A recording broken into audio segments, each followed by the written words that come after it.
Kaboré. Nous avons voulu et obtenu le changement. Ensemble, nous devons en faire un bien commun pour la paix, la stabilité et la prospérité de notre nation. Son élection en 2015, un an après la chute de Blaise Compaoré, avait suscité de grands espoirs.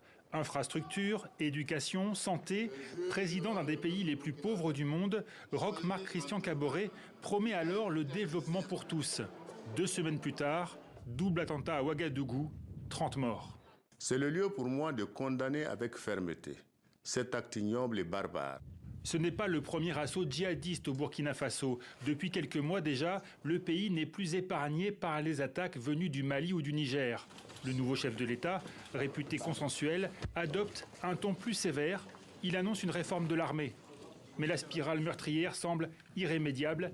Des militaires sont tués, des villageois massacrés. La guerre contre le terrorisme est une guerre de longue haleine.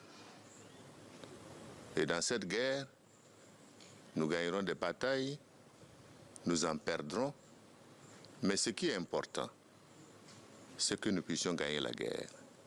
À la fin du premier mandat de Roch Kaboré, les attaques sont presque quotidiennes. Des pans entiers du pays échappent à son autorité.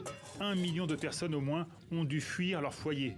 Cela n'empêche pas le président d'être réélu en 2020 sur une promesse. La lutte contre le terrorisme sera la première de ses priorités. Pourtant, la situation s'aggrave encore. En juin dernier, au moins 130 villageois sont tués à Solane. En novembre, près de 60 personnes massacrées à Inata, des gendarmes principalement.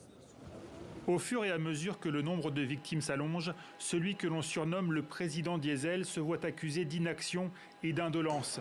Depuis des semaines, les manifestations se sont multipliées pour réclamer son départ, lui reprochant aussi la présence des troupes françaises de Barkhane, sans que nulle part la sécurité ne s'améliore.